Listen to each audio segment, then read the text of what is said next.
ये मेरी भी दिखती है। तो ये जैसे नहीं, होता है उसी में ज्यादातर बच्चों को रिजेक्शन मिलते हैं कैब वाले। और अगर कोई बंदा इम्प्लांट करा गया है तो उससे अब सारी फोर्सेस का हम लोग मेडिकल करते हैं, army, air force, navy, SSC, GD. भाई का भी था नौकरी तो भाई ने यही एक्सरसाइज करी थी आपने, तो हो गई ठीक? कितना टाइम लगा? तो दोस्तों हमारे साथ हैं डॉक्टर रजत और हम बैठे हैं डॉक्टर एस एस चहर के क्लिनिक में। तो डॉक्टर एस एस चहर इनके फादर का नाम है, काफ़ी रेस्पेक्टेड पर्सन है। वो मिलिट्री से? हाँ, एएमसी, आर्मी मेडिकल कोर्स से। अच्छा, और जो इनके बड़े भाई हैं उनका नाम अंकुश है, डॉक्टर अंकुश, तो वो भी हमें मेडिकली करते हैं। और मैम का? डॉक्टर प्रीति। अच्छा, वो भी आपकी फैमिली में? हाँ, वो मेरी वाइफ है। अच्छा, आपकी वाइफ है वो? जी। अच्छा, तो इनकी सबका मतलब आर्मी बैकग्राउंड है और मेडिकल से रिलेटेड है, तो इसीलिए सर का सेंटर भी है। और पता ही है आप सबको 28 के सब्सक्राइबर्स हैं इनके, तो किसी वजह से ही होंगे। तो सर और थोड़ा सा पहले आप क्या हैं? जय हिंद साथियों, मेरा नाम डॉक्टर रजत है और मेरे फादर हैं, उनका नाम है डॉक्टर एसएचआर। फादर ने जो हमारा सेंटर है 2007 में ओपन किया था और यूट्यूब हमने 2022 में ज्वाइन किया है ना। पहले हम लोग नॉर्मली यूट्यूब पे नहीं थे, तो पर अपना रश काफ़ी अच्छा था, बट यूट्यूब पे ज्वाइन करने के बाद ऑल ओवर इंडिया से बच्चे आते हैं हमारे पास। अब सारी फोर्सेस का हम लोग मेडिकल करते हैं, army, air force, navy, SSC, GD, CPO, Delhi police, UP police, है ना, स्टेट पुलिस जितनी में सारी, और किस फोर्स में किस तरीके से होना है वो सारी चीज़ें हम लोग बताते हैं, है ना। क्योंकि कुछ फोर्सेस में कुछ पॉइंट नहीं चेक किए जाते, जैसे यूपी पुलिस है उसमें प्राइवेट पार्ट और डेंटल पॉइंट इतने डीपली नहीं चेक किए जाते हैं। बाकी एसएससी, जीडी वगैरह उसमें सारी चीज़ें डीपली चेक की जाती है, आर्मी में चेक की जाती है। अब जैसे कुछ आर्मी है ना, और यूपी पुलिस वगैरह, इनमें आपके ब्लड, यूरिन, एक्सरे, ईसीजी नहीं होते हैं। आपकी एसएससी, जीडी हुई, दिल्ली पुलिस हुई, रेलवे ग्रुप डी हुई, एयरफोर्स हुई, इनमें ये सारी चीज़ें चेक होती है। तो जो बच्चा इन चीज़ों को चेक कराता है हम लोग वो भी चेक करते हैं, जो बोलता है नहीं हमें नहीं चेक करवाना हम लोग नहीं चेक करते हैं। बाकी मेन जो है हम लोग जो अपना स्टार्ट करते हैं, पहले हम करते हैं आई से, जिसमें हम कलर विजन चेक करते हैं, डिस्टेंस विजन चेक करते हैं, नियर विजन चेक करते हैं। बाकी उसके बाद हम लोग करते हैं बीपी। जो आप मतलब कलर विजन चेक करते हो उस टाइम पे मतलब बीपी की जो है वो लगी रहती है, उसी टाइम पे चेक करते हैं आप कलर विजन भी? तो उसका कुछ अलग से रीजन है या क्या? उसका मेन रीजन ये है, जैसे कुछ बच्चे क्या है, कलर विजन बुक खरीद के पहले से अपना रट लेते हैं उसे, तो उनका थोड़ा माइंड डाइवर्ट हो जाता है उस चीज से, है ना। जिसने रटा हुआ था वो हमें पता पड़ जाता है कि इस बच्चे ने रटी हुई है बुक। अगर हम लोगों ने पर्सनली अलग से कराएंगे तो जिसने रटा हुआ है वो फ्लो में बता देगा आपको पूरा कि ये है, ये है, ये है, ये प्रॉब्लम आती है बस।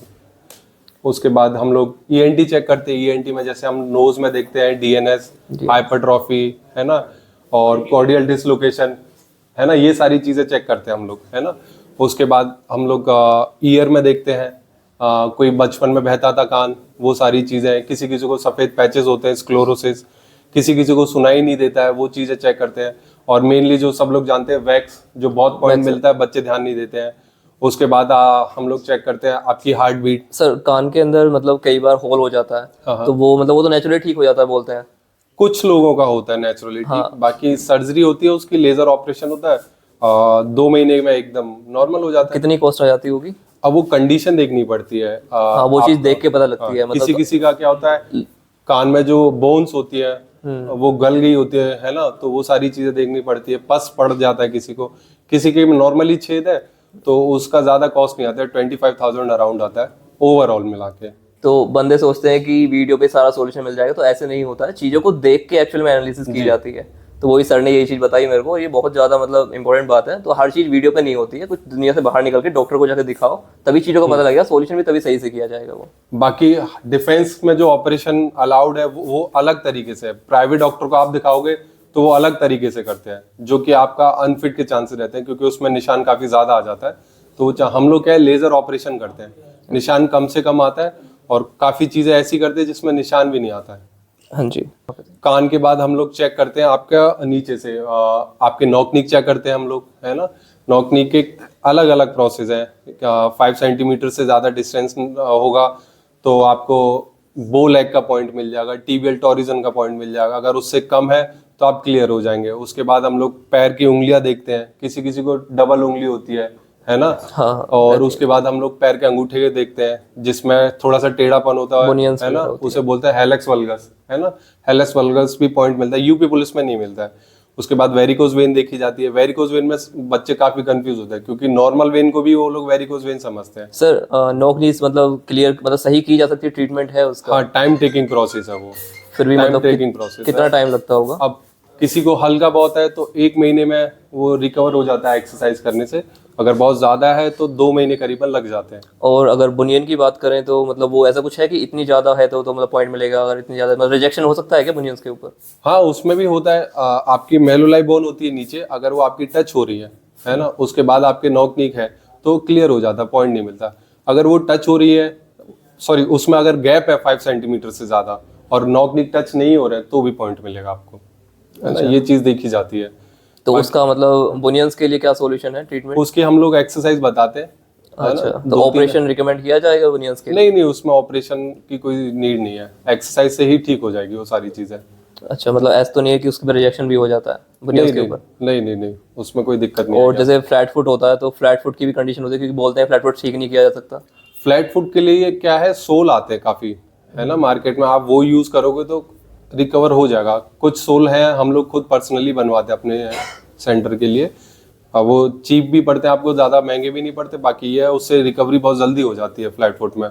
फ्लैट फुट के अलावा एक पॉइंट और होता है, पिस कैविस, जिसमें आर्च बहुत ज्यादा होती है बच्चों को, वो है ना। फ्लैट फुट से दूसरा हाँ, बीच से बच्चों को इस चीज की जानकारी नहीं है, वो ये सोचते हैं कि नहीं मेरा फ्लैट फुट नहीं है। एक पिस कैविस भी आता है जिसमें बहुत ज्यादा आर्च होती है, जिसमें बीच में पूरा ही गैप बन जाता है, आगे पीछे के पार्ट डिवाइड हो जाते हैं। हाँ, बहुत ज्यादा आर्च बनी होगी तो वो भी पॉइंट मिलता है। उसके बाद हम लोग प्राइवेट पार्ट चेक करते हैं। प्राइवेट पार्ट में जैसे आपके आ जाता है हाइड्रोसिल, वेरिकोसिल, किसी किसी को पेशाब के रास्ते में प्रॉपर ओपनिंग नहीं हो पाती है, फीमोसिस होता है। ये सारी चीजें भी पॉइंट मिलते हैं। बच्चों को ये नॉर्मल लगते हैं बट ये पॉइंट मिलता है। यूपी पुलिस में इनमें नहीं दिक्कत आती है आपको, स्टेट पुलिस जो भी होती है। तो फिर उसके बाद तो हम इन सब का सॉल्यूशन? हाँ, सर्जरी है इनकी सॉल्यूशन। अगर टाइम है हमारे पास तो 1 महीने 1.5 महीने का टाइम। हाँ, जैसे अभी तो अगर सीपीओ मेंस के बाद जो सीपीओ का मेडिकल होगा तो वो तो अप्रैल में जाके होगा, जी तो उस टाइम तक सब चीज ठीक कराई जा सकती हाँ, अगर किसी को शिकायत है तो वो सर्जरी से ठीक हो सकती है ना। बाकी उसके बाद आते हैं अपने प्राइवेट पार्ट में, जैसे एक्सटर्नल हेमरॉइड है, जो हिंदी में हम लोग बवासीर बोलते हैं। पाइल्स वगैरह हो गया, वहाँ पे स्किन टैग भी बन जाते हैं, जिसे एनाल टैग कहते हैं। वो सारी चीजें भी होती है। एक होता है पाइनोलेडल साइनस, है ना, लैट्रिन के रास्ते के ऊपर क्या है, हल्का सा घाव बन जाता है, जो बच्चों को नॉर्मल लगता है पर वो भी पॉइंट मिलता है। उसके बाद हम लोग रीढ़ की हड्डी चेक करते हैं, कहीं थोड़ा बहुत टेढ़ापन तो नहीं, जिसमें स्कोलियोसिस मेन पॉइंट होता है, वो देखा जाता है। उसके बाद आपके शोल्डर देखे जाते हैं। अगर कोई शोल्डर नीचे है तो ड्रॉपिंग शोल्डर का पॉइंट मिलता है। पीछे अपने कंधे की हड्डी होती है, स्कैपुला बोलते हैं, अगर उसमें थोड़ा लचीलापन होता है, विंगिंग ऑफ स्कैपुला, वो पॉइंट भी मिलता है। उसके बाद कैरी एंगल चेक करते हैं। कैरी एंगल में आपका एल्बो जो है वो टेढ़ी होती है काफी। आपको डिफेंस के लिए 5 डिग्री से ज्यादा और 15-16 डिग्री से कम चाहिए, इसके बीच में रेंज होनी चाहिए। हाँ, ये रेंज है आपकी एयरफोर्स, आर्मी, नेवी की। अगर आप एसएससी जीडी के लिए तो यही रेंज आपकी 18 तक चली जाएगी। स्टेट पुलिस में 22-23 तक भी क्लियर कर देते हैं। कैरी एंगल में क्या है, लड़कियों को अगर ज्यादा एंगल है तो दिक्कत नहीं आती है, क्योंकि गर्ल्स में मोस्टली कैरी एंगल आपको मिलेगा। उसके बाद आ जाता है अपनी उंगलियों में कंपन, डिजिटल ट्रेमर्स बोलते हैं जिसे। अगर कंपन है तो इसका भी पॉइंट मिलता है, रिजेक्शन हो जाता है उस चीज से। और सर अगर अपेंडिक्स का किसी ने ऑपरेशन कराया हो और काफी टाइम से कराया हो, उसके बाद डॉक्यूमेंट्स वगैरह ना हो उसके, अब उसने ऑपरेशन करवाया किस तरीके से है, ये मेन देखा जाएगा। अब एक ऑपरेशन होता है जिसमें आपका निशान बहुत बड़ा है ना, तो वो रिजेक्शन होगा। अच्छा, अगर निशान को हटाने के लिए कोई नहीं, लेजर ऑपरेशन करवाइए, उसमें काफी छोटा निशान आएगा, उसमें आपको कोई दिक्कत नहीं आएगी। 2 महीने बाद भी आपका मेडिकल होगा। और जिसने बहुत पहले कराया हो और अभी उसके पास मार्क बना हुआ हो, तो फिर उनका पहले एक बार अल्ट्रासाउंड करवा के देखा जाएगा। अगर उससे कोई दिक्कत नहीं है उन्हें तो फिर क्लियर हो जाता है। चाहे मार्क है उससे भी कोई दिक्कत हाँ, कोई दिक्कत नहीं। आर्मी में इस चीज का दिक्कत करते हैं, पर आर्मी में दिक्कत करते हैं। और मतलब जैसे आंखों की होती है तो आंखों की सर्जरी वगैरह के लिए क्या? आंखों में देखो ऐसा होता है, आर्मी में जैसे 6x6 चाहिए। अगर किसी की हल्की बहुत कम है तो हम लोग लेजर करते हैं, है ना, जो करीबन 1 महीने में 6x6 हो जाती है एकदम, है ना। तो कितने टाइम पहले करा लेनी चाहिए अगर मेडिकल? अब वो पहले आपकी आई चेक होंगी, है ना, आई चेक होगी, उसके बाद पता पड़ेगा कि आपके कितने टाइम में रिकवरी आएगी आंखों के लिए। तो पूरी 6x6 हो जाती है? हाँ, 6x6 हो जाती है उससे। ठीक है। फीमोसिस का? फीमोसिस मैंने बताया था, पेशाब का रास्ता अगर आपका प्रॉपर नहीं खुलता है तो वो फीमोसिस पॉइंट होता है। उसमें भी हम लोग सर्जरी करते हैं, वो प्रॉपर ओपनिंग आ जाती है। वो उसका टाइम करीबन 45 दिन का है, 30 से 45 दिन के बीच में एकदम नॉर्मल हो जाता है वो चीज। और वेरिकोसील के लिए मतलब ऐसे डेली लाइफ में कोई प्रॉब्लम नहीं है, नॉर्मल वर्किंग लाइफ सही चल रही है, लेकिन फिर भी वो दिक्कत आ रही है तो? अगर ऐसा है, वेरिकोसील आपको एक बार बन गया है, अगर आपने ध्यान नहीं दिया तो वो समय के साथ बढ़ता हुआ जाएगा। ग्रेड 1, ग्रेड 2, ग्रेड 3, ग्रेड 4 ऐसे ऐसे इंक्रीज होता जाएगा। अगर आप टाइम रहते उसकी सर्जरी करवा लेते हैं तो वो ठीक हो जाती है। अच्छा, एक और डाउट था बंदों का कि दांतों के अंदर एक मोलर पे हमारी थोड़ी कैविटी लगी हुई है और एक थोड़ा उस पे मतलब फिलिंग करा ली, दूसरा गायब है, उसके ऊपर इम्प्लांट कराया। देखो दांतों में मेन क्या होता है, डेंटल पॉइंट चेक किए जाते हैं, 14 डेंटल पॉइंट होते हैं, है ना। उसका एक प्रोसेस थोड़ा अलग है। आपके मोलर और प्री मोलर है उनका 2-2 पॉइंट मिलता है, बाकी जो दांत है उनका 1-1 पॉइंट मिलता है। अब कंडीशन देखी जाती है दांतों की। अब मान लीजिए किसी की कैपिंग ज्यादा है, 5-6 कैप हो रखे हैं, तो वो उन्हें काउंट नहीं करेंगे, एक भी पॉइंट नहीं मिलेगा, उसका पॉइंट नहीं काउंट करेंगे वो लोग, बाकियों का काउंट करेंगे। अगर वो 14 से कम हुआ तो आपको पॉइंट मिल जाएगा। प्लस कैविटी हल्की बहुत है तो आप फिलिंग करवा सकते हो, कोई दिक्कत नहीं है, वो काउंट हो जाएगा पॉइंट। यूपी पुलिस में दांतों का इतना कोई इशू नहीं आएगा, आपको एसएससी जीडी एयरफोर्स नेवी इनमें दांतों का अच्छे से लिया जाएगा, है ना।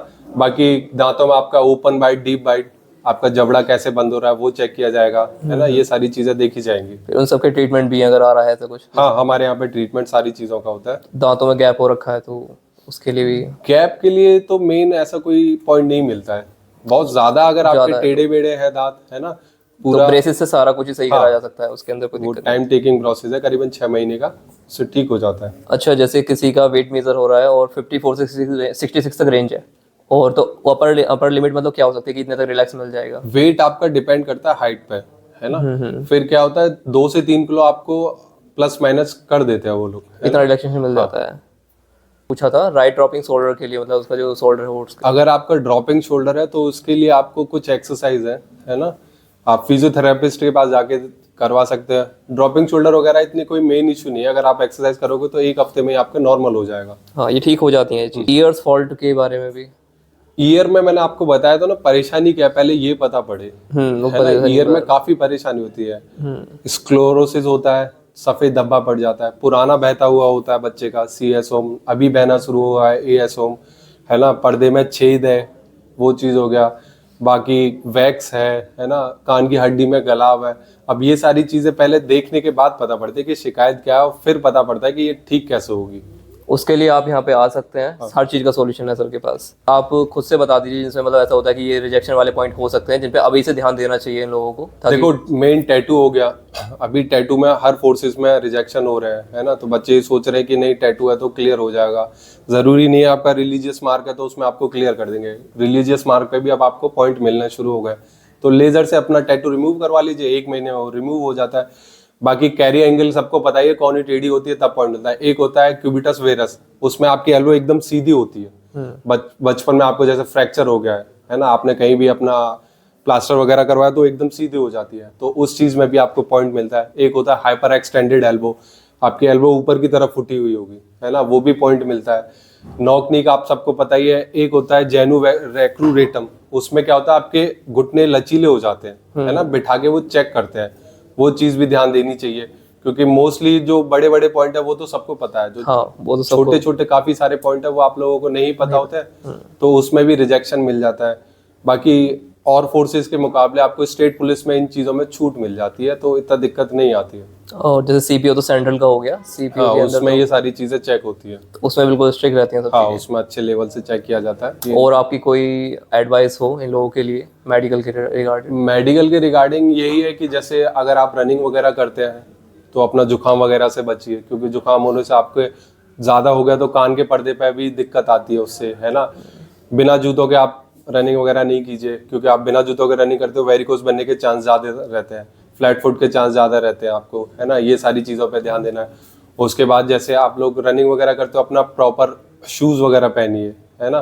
कान खुद से घर पे साफ नहीं करने, क्योंकि मोस्टली बच्चे घर पे खुद ही साफ करते हैं तो जो कान की गंदगी होती है वो और अंदर चली जाती है। किसी भी ईएनटी डॉक्टर से जाके आप अपने कान साफ करवाइए, कोई दिक्कत नहीं आती। आप खुद से करेंगे तो वो गंदगी अंदर जाएगी।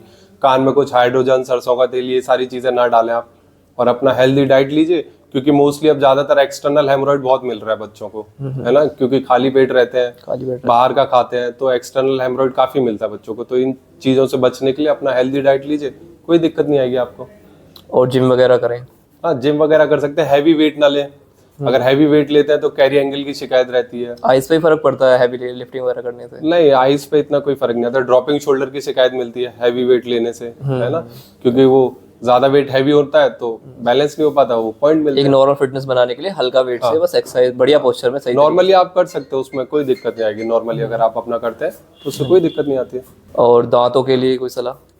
दांतों के लिए सलाह यही है कि दांत आपको ये लगता है कि जो प्राइवेट डॉक्टर है वो जो बताते हैं वो ठीक है, नहीं, दांतों के लिए आपको डिफेंस एक्सपर्ट होने चाहिए जिनसे आप सलाह ले रहे हैं। क्योंकि जो प्राइवेट डॉक्टर होते हैं और डिफेंस एक्सपर्ट होता है उनका अलग अलग होता है। क्योंकि कभी कभार क्या होता है, किसी डॉक्टर ने कैप लगाया, एक सिंगल कैप, तो वो बच्चा फिट हो गया, तो डॉक्टर को ये लगता है कि कैप से फिट हो जाते हैं। अब किसी को वही शिकायत 4 दांतों में है, तो उन्होंने 4 में कैप लगा दिया, वो बच्चा अनफिट हो गया। अब उन्हें यही नहीं पता कि अनफिट क्यों हुआ। कैपिंग आपकी अलाउड होती है 1 या 2, उसके बाद में बाकी आपके दांत हेल्दी होने चाहिए तब जाके। अब आपके सारे दांत खराब है, कुछ लोग ऐसे भी आते हैं जिन्होंने 6 कैप लगवा रखी है, फिर वो बोलते हैं सर हम अनफिट हो गए। तो ये कोई जरूरी नहीं है कि आप कैप लगवा लोगे तो आप पास ही हो जाओगे, 1 या 2 कैप चल जाता है। कैविटी आपकी है छोटी मोटी तो आप फिलिंग करवा दो, उससे कोई दिक्कत नहीं आती है। बाकी डेंटल स्टेन तो सभी को मालूम है, अपना दांत साफ करवा के जाना है, उससे कोई प्रॉब्लम नहीं आती है। डेंटल के बहुत से बच्चे हमारे पास ऐसे आए हैं जो अनफिट हो गए, उन्होंने इलाज करवाया, फिर हमने अपने तरीके से उन्हें ट्रीट किया तब जाके। अब कई बच्चे तो ऐसे आए थे, जैसे एक बच्चा था सीपीओ के लिए थे वो, उनका दोस्त बीडीएस डॉक्टर था, तो वो कहता था कैप में पास हो जाते हो, तो उसने 12 कैप लगा दी उसके। 12 कैप लगा दी। अब कैप लगता है तो अंदर वाला जो दांत होता है वो घिस देते हैं पूरा, बहुत छोटा कर देते हैं। अब वो कहीं करे तो करे क्या। फिर उसके बाद क्या आप इम्प्लांट करवाइए, इम्प्लांट का खर्चा बहुत ज्यादा है। इम्प्लांट में पॉइंट मिल जाता है फिर? नहीं, क्लियर हो जाते हैं, क्लियर हो जाते हैं इम्प्लांट से? हाँ, इम्प्लांट तो वो ना किसी ने एक्सरे 6 कैप करवा के। कैप का क्या होता है, जैसे आपने एक्सरे करवा दिया, अंदर दिख जाता है कि खोखला है दांत, पूरा कुछ नहीं है। इम्प्लांट क्या पूरा अंदर से आता है आपका, है ना, कैनाल से पूरा बंधा हुआ, तो वो उसे क्लियर कर देते हैं, अनफिट नहीं करते हैं। हाँ, अब ये भी नहीं कोई 8 इम्प्लांट करवाया, 10 इम्प्लांट। हाँ, ये तो कुछ ज्यादा हो गया। और फिर फोर्स पे भी डिपेंड करता है। जिसने ऑलरेडी कैप लगा रखी हो तो वो इम्प्लांट कैसे कराएगा? उसे वो लग रहा है निकलेगा, उसके बाद इम्प्लांट होगा। अच्छा, जैसे किसी मेन है आप तैयारी किस चीज की कर रहे हैं। अब ब्लड यूरिन एक्सरे ईसीजी भी अच्छे तरीके से शायद बोल रहे हैं इस बार से, अगली साल से आर्मी में भी होने लगेंगे, क्योंकि बहुत सी बीमारियां ऐसी हैं जो एक दूसरे से हो सकती है ना, तो ये चीजें भी ला रहे हैं। क्योंकि नॉर्मली HIV हो गया आपका, है ना, हेपेटाइटिस हो गया, है ना, अनीमिया वगैरह का भी बता रहे हैं, ब्लड ट्रांसफ्यूजन होने के बाद दिक्कत आ जाती है, इसलिए तो दोस्तों इतना ही रखते हैं सर के साथ। तो हमने देखा यहाँ पे, और मतलब बहुत सारी चीज़ें कराते हैं, हर चीज़ का टेस्ट होता है और हर चीज़ का सॉल्यूशन मिलता है। मेन चीज़ यही होती है कि कहाँ पे आपको चीज़ें की मतलब गाइडेंस कैसी है आपकी, ठीक है। तो अभी टाइम बहुत है, तो आप मतलब कोई भी आपको डाउट लगता है, कोई भी दिक्कत लगती है, आप मेरे कमेंट सेक्शन में डाल सकते हैं। बाकी सर तो यहाँ पे हैं ही, आपको प्री मेडिकल जरूर कराना चाहिए, क्योंकि उससे तुम्हें अभी चीज़ें पता लग जाएंगी और तुम सॉल्यूशन निकाल सकते हो, ठीक है। तो सर के पास आगे कराएं, तो मतलब मेरे को तो बहुत सही एक्सपीरियंस रहा यहाँ पे। और अभी डिटेल में तो आपने चीज़ें देख ही ली है, तो नॉलेज ही है सब कुछ। और सर का तो पूरा फैमिली बैकग्राउंड ही मेडिकल से, मतलब मिलिट्री बैकग्राउंड से है, तो उन्हें तो पूरी फैमिली बैग उसके अंदर ही मेडिकल में, तो आपको सही जानकारी मिलेगी। और क्या चाहिए, सही जानकारी तो चाहिए इंसान को। ठीक, जय। तो थैंक यू सर। हमसे थोड़ा सा बात करेंगे कि वुमेन्स के अंदर जो हमारा सीपीओ का अगर मेडिकल होता है या किसी भी चीज़ का होता है, अलग अलग फोर्स के अंदर होते हैं, तो क्या क्या ऐसे ऐसे पॉइंट्स होते हैं। तो मैं तो काफ़ी बोलता रहता हूँ, तो अभी फिलहाल एक्सपर्ट से बात करेंगे। तो एक्सपर्ट हमें बताएंगे कि किस किस चीज़ों पे पॉइंट्स मिल सकता है, उसका क्या सोल्यूशन है और क्या किस तरह से होता है। तो अगली आवाज़ मैम की। Hello, welcome to SSR pre medical centre. जैसे कि हम स्टार्ट करेंगे अपना ENT से, ठीक है। सबसे पहले हम देखेंगे अपना माउथ में कोई टीथ गैप तो नहीं है, कोई कैविटी तो नहीं है, कुछ कैप तो नहीं लगा हुआ है। फिर हम आते हैं नाक पे, DNS तो नहीं है, आपको नाक की हड्डी टेढ़ी तो नहीं है, उसमें आपको पॉइंट मिल जाएगा। यूपी पुलिस में थोड़ा दे देते फ्री, अगर गर्ल्स हैं तो उनको क्लियर कर देते, उनको पॉइंट नहीं देते हैं। बाकी सारी चीज़ों में आपको पॉइंट मिल जाएगा, ठीक है। फिर आते हैं हम अपने कान पे। कानों में आपका कान बचपन में कहीं बहता तो नहीं था, ठीक है, कोई सफ़ेद दाग तो नहीं, फंगस जैसा लग जाता, उसमें आपको पॉइंट मिल जाएगा। वैक्स तो नहीं है ज़्यादा, और जो बच्चे वैक्स वगैरह है ना, वो कहीं भी ऐसे साफ़ करा लेते, वो नहीं कराना है आपको, सिर्फ कानों के डॉक्टर से ही साफ़ कराना है, ठीक है। फिर हम बाकी आते फिजिकल मेडिकल पे। सबसे पहले हम पैरों से स्टार्ट करते हैं अपना, ठीक है। आपको ये हेलस वल्गस तो नहीं है, आपके जो पैर के टो है ना, ये टेढ़े तो नहीं है, ठीक है। ये हम देखते हैं, इसमें पॉइंट मिलता है। इसके लिए हम टॉस सेपरेट आपको सजेस्ट करते हैं कि वो आप यूज़ कीजिए, उससे ठीक हो जाता है जहाँ तक है। हाँ जी, बिल्कुल। फिर हम देखते हैं आपकी वेरिकोज वेन। हाँ जी, इसमें आपको पॉइंट मिलता ही मिलता है, यूपी पुलिस में नहीं मिलता, बाकी सारे किसी भी आप चीज की तैयारी करेंगे आपको पॉइंट मिलेगा। अच्छा, वेरिकोज वीन में जैसे मतलब एथलेटिक जो बंदे रहते हैं उनकी थोड़ी सी वैसे भी नसें निकल जाती हैं, तो उस चीज को वेरिकोज को मतलब कैसे डिफरेंट करते हैं, मतलब कैसे पता लगेगा कि ये वेरिकोज है या फिर वो है? वो क्लियर दिख जाता है, अगर ज्यादा उभरी होंगी तो ऑब्वियस जैसे मेरी ये अगर नसें नहीं वगैरह नहीं, ये जिम जाने नॉर्मल वाली। है, ये नॉर्मल है। अच्छा, हाँ जी, तो ये normal- वेरिकोज ये में ऐसे तो डिफरेंस। ये मेरी भी दिखती हैं। हाँ जी, हाँ जी। तो जैसे नहीं। बॉडी बिल्डर्स की होती है ना, जब जिम हाँ, में जाना तो उनकी पूरी नसें निकल जाती हैं, तो वो वेरिकोज में थोड़ी कंसीडर नहीं नहीं, वो बिल्कुल नहीं, वेरिकोज वेन में वो बिल्कुल नहीं मानी जाएंगी। फिर हम आते हैं हाथों पे, कैरी एंगल। जैसे कि कैरी एंगल क्या होता है, ये आपकी ये कौनियां मिल रही होती है, ठीक है। तो इसके लिए हम एक्सरसाइज बच्चों को सजेस्ट करते हैं कि वो एक्सरसाइज करें। फिर आपका आ जाता है ये नॉक नी, इसके लिए भी हम आपको एक्सरसाइज सजेस्ट करते हैं जो आपके घुटने मिल रहे होते हैं। इसमें हम क्या बोलते हैं, बच्चों को रात में बीच में पैरों के बीच में पिलो लगा के सोने के लिए, पैर बांध के पिलो, और आपको एक्सरसाइज भी बताते हैं। एल्बो कैप पहनिए आप, ठीक है। तो कैरी एंगल के लिए मतलब वुमेन्स के लिए कुछ रिलैक्सेशन मिलता होगा कि कितने डिग्री तक, ऐसा कुछ? क्योंकि हाँ, यूपी पुलिस में नहीं इतना करते, यूपी पुलिस में लड़कियों के लिए काफी वो है ना, उसमें नॉर्मल 10 से 15 डिग्री तक बोलते हैं ना कि इतना होना, इतना रहता है, तो अगर 20 तक भी रहेगा तो वुमेन्स के लिए थोड़ा सा कुछ हाँ रहता 18 या 20 कुछ है ऐसे, उसमें दे देता है। है। अच्छा। उसमें पॉइंट नहीं देते, बच्चों को क्लियर कर देते हैं लड़कियों को। और और फिर आपका आ जाता है ये, कोई आपकी बॉडी में कोई सफेद दाग धब्बा तो नहीं है, इसमें भी पॉइंट मिल जाता है। टैटूज वगैरह का भी? हाँ, टैटू सबसे मेन तो टैटू है, आजकल बच्चे बहुत टैटू बनवा रहे हैं, फिर वो रिमूव करवाने आते हैं। इसमें आजकल टैटू के लिए और वेट के लिए, अगर ओवर वेट है तो उसमें पॉइंट मिल रहा है। आपने वीडियोस देखी होंगी एसएससी जीडी में, थोड़ा सा भी अगर वेट हाई हो रहा है ना तो उसके लिए पॉइंट दे रहे हैं आपको। बिल्कुल, आधे किलो पे भी दे रहे हैं आपको। हाँ जी बिल्कुल। पहले रिलैक्स कर देते थे, लेकिन हाँ, अब ऐसा हो नहीं रहा है। बिल्कुल, अगर आप अंडर वेट हैं तो भी, और अगर आप ओवर वेट है तो भी। तो वुमेन्स के लिए जो जिम नहीं जाती हैं उनके लिए कोई एक्सरसाइज रिकमेंडेशन जिसको वेट बढ़ाने के लिए, घटाने के लिए? कैप्सूल आते हैं, आयुर्वेदिक कैप्सूल है, कोई साइड इफेक्ट नहीं है, जेड सेवर करके आते हैं, आप उसको लीजिए। थोड़ा बहुत हल्का बहुत वर्कआउट, वॉकिंग वगैरह कर लीजिए अगर आप वैसे वर्कआउट नहीं कर पा रहे हैं तो वॉक। जो चीजें हैं। अब आते हैं गर्ल्स के जेनाइटल ऑर्गन पे, क्या होता है हमारे एनल रीजन पे, कोई लम तो नहीं है, कोई दाना टाइप तो नहीं है, उसके लिए भी आपको पॉइंट मिलता है। जैसे कि पाइल्स तो नहीं है आपको, ठीक है, हाँ, इस चीज के लिए पॉइंट मिलता है। बच्चे क्या है, ज्यादा आजकल बाहर का खा रहे हैं, तला भुना तीखा खा रहे हैं, खासकर लड़कियां तीखे की बड़ी शौकीन होती हैं, बिल्कुल।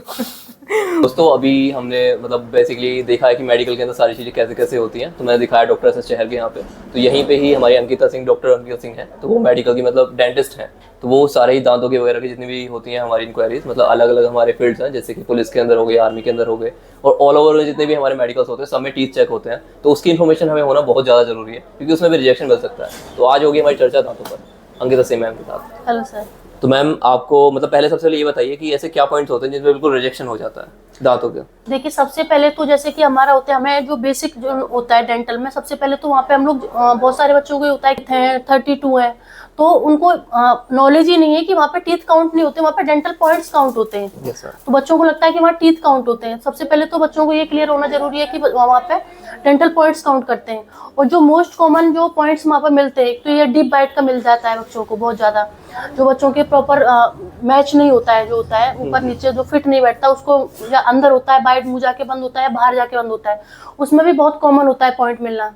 उसके अगर ज्यादा कैप लगे हुए हैं, किसी बच्चे को अगर ज्यादा 14 डेंटल पॉइंट कंप्लीट नहीं हो रहे हैं और उसके बाद अलावा कैप लगे हुए हैं, तो उसमें भी मोस्टली बच्चे रिजेक्ट हो जाते हैं। अगर 6 कैप लगे हुए हैं तो मतलब उस बंदे को बाहर कर देंगे? अगर 14 डेंटल पॉइंट कंप्लीट नहीं हो रहे हैं और 6 कैप लगे हुए हैं, तो अगर मतलब किसी बंदे के 6 कैप लगे हुए हैं और दांत वगैरह हैं, तो उसके 14 हो सकते हैं, ऐसे चांसेस हैं डेंटल पॉइंट्स? हाँ, नहीं 6 के बाद तो नहीं है। अगर 6 कैप लगे हुए हैं तो 14 डेंटल पॉइंट काउंट करना इम्पॉसिबल है। 3 या 4 अगर है किसी को, और उसके बाद में अगर किसी को 32 टीथ हैं, तो किसी किसी केस में ऐसा हो जाता है कि हाँ 14 डेंटल पॉइंट हो जाते हैं। मोस्टली जो सबसे ज्यादा जो होते हैं बच्चे, इसी कैप जो कैप होता है उसी में ज्यादातर बच्चों को रिजेक्शन मिलते हैं, कैप वाले केसेस। और अगर कोई बंदा इम्प्लांट करा के गया है तो उससे क्या होगा? हाँ, इम्प्लांट अगर है किसी बच्चे को, तो इम्प्लांट में पॉसिबिलिटी होती है, अगर उसको 14 डेंटल पॉइंट कंप्लीट हो रहे हैं और वहाँ पर इम्प्लांट का एक पॉइंट काउंट भी कर लेते हैं, क्योंकि जब वो एक्सरे लेते हैं तो उसमें पता चल जाता है कि वो इम्प्लांट हो रखा है, तो इम्प्लांट को कंसिडर किया जाता है। तो अगर किसी के 6 से ज्यादा कैप हो रहे हैं तो उसे आप सजेस्ट करोगे कि वो उसे निकलवा के वहाँ पे इम्प्लांट करा ले? नहीं, अगर हाँ, मैं यही सजेस्ट करूंगी बच्चों को कि अगर उसको पता चल गया है कि उसके 14 डेंटल पॉइंट कंप्लीट नहीं है और उसको ज्यादा कैप लगे हुए हैं, तो वो जरूर अपने कैप निकलवाए, और जो भी उसके लिए पॉसिबल, जैसे इम्प्लांट की जगह एक और ट्रीटमेंट होता है बिल्डअप करना, तो हम लोग कुछ कुछ बच्चों को बिल्डअप करके भी ठीक कर देते हैं।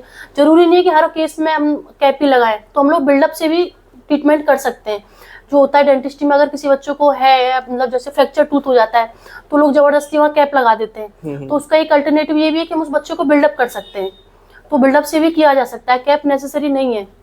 और मतलब रिजेक्शन पायरिया वगैरह पे भी हो जाता है? हाँ, पायरिया में भी हो जाता है। इस बार कई बच्चों SSC GD था, इसमें कई बच्चों 2-3 बच्चे आए थे जो रिमेडिकल उनको मिला था सिर्फ पायरिया की वजह से। पायरिया स्टेन्स वगैरह जो बहुत ज्यादा टोबैको के या फिर जो सुपारी के जो स्टेन्स वगैरह होते हैं उसकी वजह से भी मिल जाता है पॉइंट्स। तो वो इवन कैरीज में भी मिलता है। किसमें? कैरीज जो होती है दांतों के अंदर, उसमें भी मिल जाता है।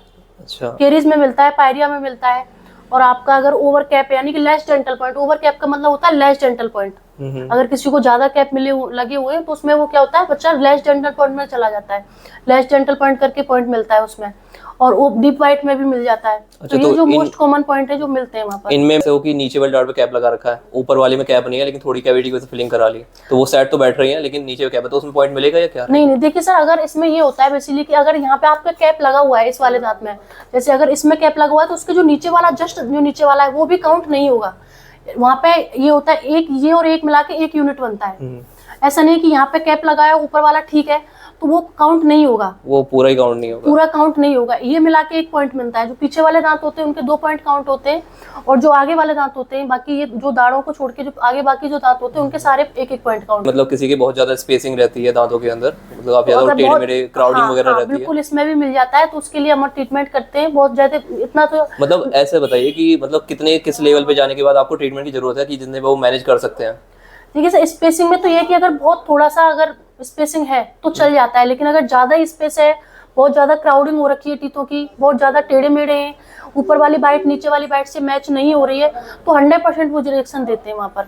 अगर इतना इसके थोड़ा बहुत है कि अगर बाइट मैच हो रहा है तो वो कंसिडर कर लेते हैं, अगर बाइट मैच नहीं हो रहा है तो वो कंसिडर नहीं करेंगे। और बहुत ज़्यादा क्राउडिंग है टीथ में तब भी थोड़ा कंसिडर नहीं करते हैं किसी केस में। बाकी डिपेंड्स भी होता है वहाँ पे कि डॉक्टर्स पे भी डिपेंड करता है। बिल्कुल डिपेंड्स भी करता है। कई केसेस में बच्चे बताते हैं कि मैं मेरे दोस्त के हो गया, मेरा नहीं हुआ, तो ये भी सारी चीज़ें होती हैं। तो अगर किसी के डेंटल पॉइंट्स कंप्लीट नहीं हो रहे हैं, कैप वगैरह ज़्यादा है या फिर कैविटी वगैरह है, तो आप कुछ सजेस्ट करना चाहेंगे उन्हें कि वो क्या कर सकते हैं अगर उनका सिलेक्शन? मैं ये सभी बच्चों को ये सजेस्ट करना चाहूँगी कि अगर आपको थोड़ा सा भी डाउट है किसी भी चीज़ के बारे में, आपके दांत के बारे में, एक तो आप अपना पहले आके प्री मेडिकल करा लें। अगर आपको डाउट लग रहा है तो अपना किसी भी जो भी ऐसे डॉक्टर से अपना ट्रीटमेंट कराएं जिसको फोर्सेस के बारे में नॉलेज हो। सारे डॉक्टर्स अच्छे होते हैं, अपने हिसाब से ट्रीटमेंट वो सही करते हैं, लेकिन जरूरी नहीं है कि उन्हें फोर्सेस की नॉलेज हो, डेंटल पॉइंट्स की नॉलेज हो। तो मेरे ये कहना है कि एक बार आके आप अपना प्री मेडिकल कराएं, और जो भी सर बताते हैं प्री मेडिकल में आपके जो भी पॉइंट्स का मिलते हैं, तो आप जिस चीज़ का भी मिलता है तो आप उस डॉक्टर से एक बार जरूर कंसल्ट करें। मेरा यही बोलना है सभी बच्चों को। तो बेसिकली आपको पता है कि यहाँ पे डॉक्टर एसएस चहर का प्री मेडिकल सेंटर है, जो कि मुझे तो बहुत ज़्यादा मतलब चीज़ें सही लगी। उन्होंने बहुत सही रिव्यू दिए चीज़ों के और मेरे को सॉल्यूशंस भी दिए, और साथ में मैम भी है यहाँ पे डेंटल के लिए, और इन्हें भी आर्मी बैकग्राउंड से मतलब बहुत नॉलेज है उस चीज़ की। तो आप लोगों को प्री मेडिकल जरूर कराना चाहिए, और अगर डेंटल में कोई दिक्कत है तो मैम है। बाकी आप कमेंट सेक्शन में डाल सकते हो, मैम मेरे कॉन्टैक्ट में है, मैं मतलब बात कर सकता हूँ और आपको चीज़ें क्लियर कर सकता हूँ। बाकी मैं ये सजेस्ट करूँगा कि आप जरूर आए यहाँ पे जाके मतलब प्री मेडिकल अपना जरूर करवाएं, क्योंकि उससे अभी तुम्हारे पास टाइम है, बाद में टाइम नहीं होगा। तो बिल्कुल मेरा भी यही बोले कि बच्चों के पास में इनफ टाइम होता है प्री मेडिकल के बाद में, लेकिन वहाँ पे क्या होता है, जब बहुत से बच्चे जो एसएससी भर्ती गई है इस बार, उसमें एक होता है कि मैम हमें मॉर्निंग में 3 बजे जाना है, जैसे इसी टाइम आएंगे, वहाँ से निकल के उनको रीमेडिकल एक दिन बाद, हाँ एक दिन तुरंत एक ही दिन का इस बार जो एसएससी की मॉर्निंग में 3 बजे जाना है। इनफ टाइम होता ही नहीं हमारे पास में ट्रीटमेंट बच्चों के पास में। उस बच्चे उनका ट्रीटमेंट हो सकता है लेकिन नहीं हो पाता क्योंकि टाइम की वजह से, और वो पहले उन चीजों को इग्नोर कर देते हैं। वही तो ये कि अगर बच्चे पहले प्री मेडिकल करा लेते हैं तो बहुत सारी चीजें हो जाती है उसमें ठीक। तो मैम के टाइम के लिए मैं थैंक यू बोलूँगा। Thank you ma'am. तो आज की वीडियो यहीं तक रखते हैं। Thank you.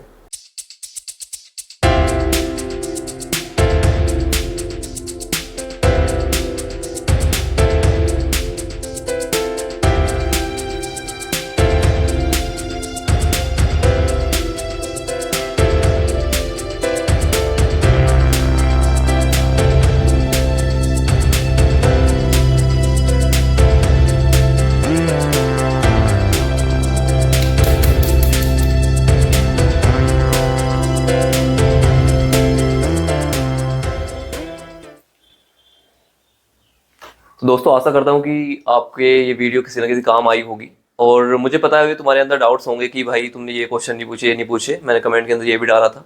तो सॉरी, आपके जितने भी डाउट्स हैं ना, उनकी सभी की मैंने इन्फॉर्मेशन निकाली है, जितने भी कमेंट करिए सबकी इन्फॉर्मेशन निकाली है, लेकिन हर एक का रिप्लाई करना पॉसिबल नहीं है, क्योंकि उसके बाद फिर 10 क्वेश्चन और खड़े हो जाते हैं। ठीक है, तो जितने भी 100-150 कमेंट्स हैं उनकी मतलब सेपरेट वीडियो बनेगी, जिसमें हर एक कमेंट आएगी और हर एक का रिप्लाई मैं करूंगा।